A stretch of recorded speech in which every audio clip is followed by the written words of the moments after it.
On this episode of the Newman Bond, criminal justice professor Kristi Barton Edwards sits down with her daughter Jocelyn, a first-year student, for some Q&A style discussion on campus life, teaching, learning, and the overall Newman experience. All right, so I'll go first. Hi, Jocelyn. Hi. I'm your mom. I'm going to ask you some questions about your experiences at Newman. Okay, sounds good. All right. Jocelyn, what's been the most unexpected thing you've learned about college life so far? That people don't know how to do laundry properly, and that people really don't know how to prioritize things.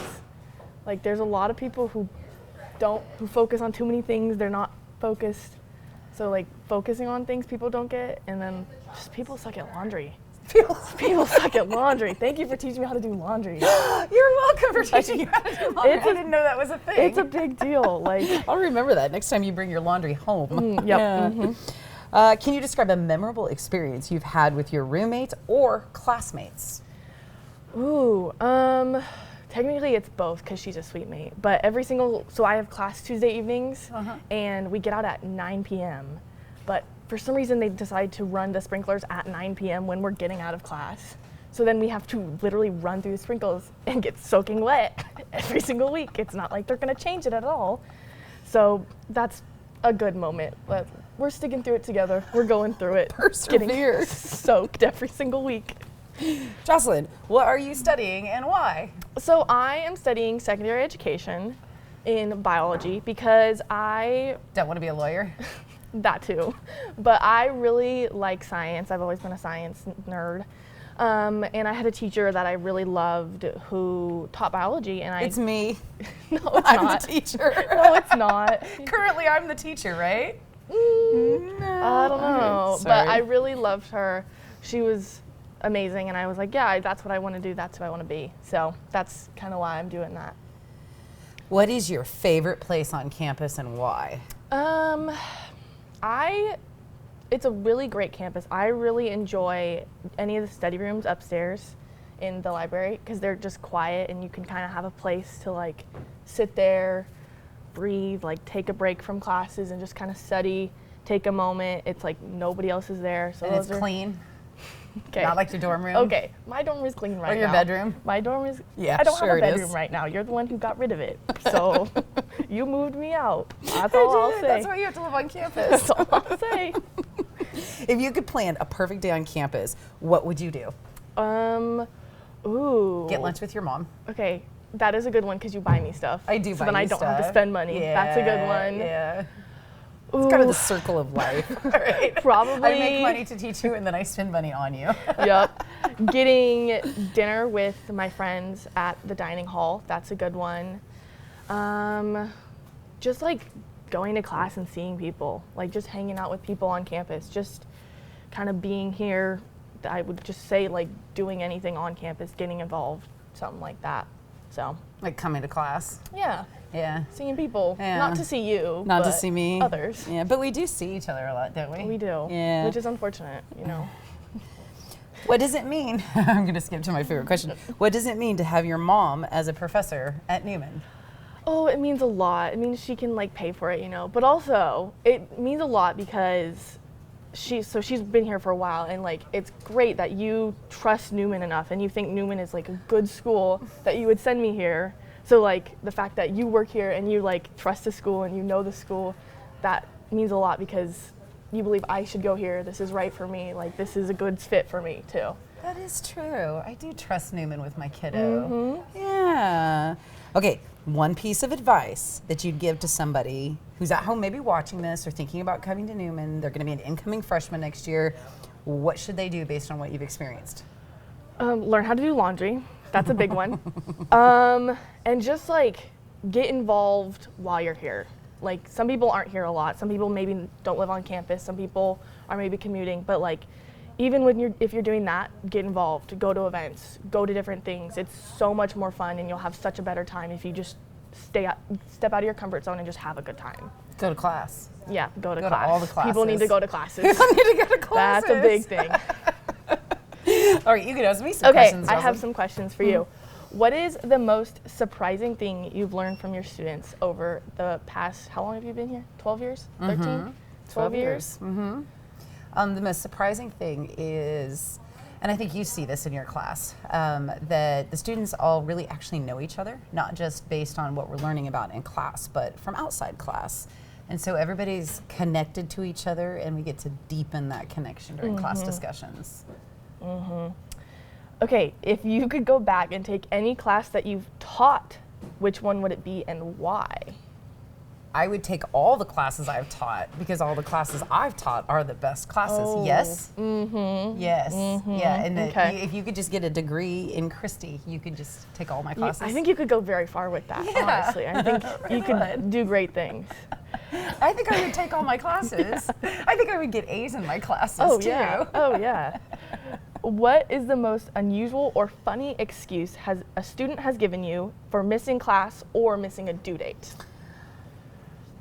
The funniest one would probably be the one that's the most like repeatable, which is somebody got pulled over for speeding. And I actually have had this multiple times where I've had students either text me or call me in the middle of a traffic stop on their way to class, asking me, what should I do? And I'm like, talk to the cop. That's what you should do right now. Call your own mother, not Call me. your own mom. Yeah, exactly. Your mom. And that leads into the whole blurring of the lines proposition, right? But yeah, I would say that's probably the funniest and most unusual thing that has happened. And it's happened enough times that I worry, that I genuinely worry that there's a lot of speeding in the morning on the way to class. Yeah. So, and then, you know, I've had students who have told me they're just not feeling it. That's a personal favorite. They're just not feeling it. It's not for just me not today. feeling it. It's not for me. But I'm glad you've never used one of Yeah. those excuses. I'll have to work on that for Yeah, your excuses are more like, I didn't try very hard. you. I didn't want to. I didn't want to. Okay, if you had to describe your teaching style in 3 words, what would they be? Rocks. It really rocks. I don't know. I think interactive and fun. Keep it real and keep it light. And I like to set the tone. You've seen that. I like to have music. I like to remind everyone that even though, for instance, like with your intro to criminal justice, you're coming to a class where we're going to talk about really terrible things that happen, but you have to take it with a grain of salt, remember the good. So I think like my technique is best described as keep it light while keeping it real. I think you have to laugh to get through the hard stuff. Yeah. Do you feel like you laugh in my class? I do. Do you think I'm funny? Like wicked That's funny? That's a tough topic. I saw your eye twitch. That's a tough topic to answer. Would you say that I'm Sigma? Oh God. you need to stop. You need to, No, I can say it. Moving on. Okay. What is a common misconception that students have about professors or college life? I think a common misconception is the misconception that you have that I care about your excuses. Yeah. Some of the excuses I genuinely am not interested in because I know that's all they are, excuses. I care about you, but I don't care about the excuses you make. And I guess that whole how far my compassion goes, it goes deep. I do care deeply about all my students. I think you see that, having lived with me. Yeah. Like getting the calls in the middle of the night, dealing with everything that's kind of off the books stuff. But I also want to hold everyone's feet to the fire. Like there's got to be standards and they've got to hold themselves up. I think even with you, I do that. I hold you to a high standard while extending compassion and grace to you. Yeah.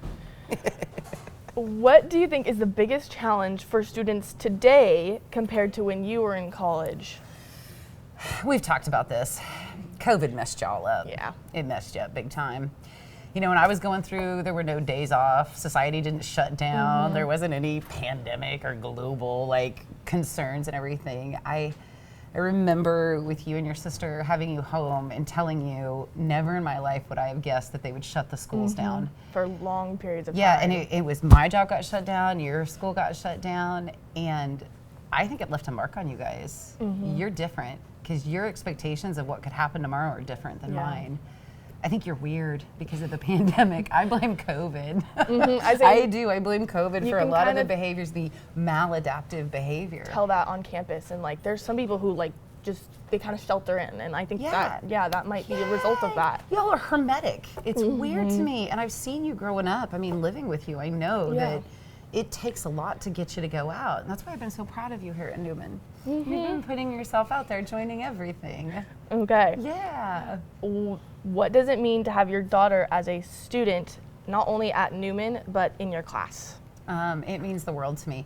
So when Kelly McFall came to me and asked me if I would teach an honors section, I knew that it was going to hit. It was going to be the perfect storm because Jocelyn's coming in to be an honors student, and I'm going to teach an honors class, which means she's going to be in a class with me.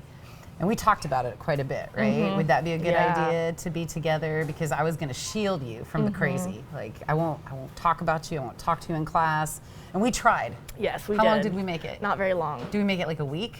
I don't even think we made it. I think we made it like one class period, and then the next class period, like, you said something and you like name dropped me, and people were like, yeah, and I think I called you like love bug or baby said girl or something really intimately and it was like, weird. I and think then they might be related. Yeah, like it really did cross the line when I did that. It's okay. Yeah.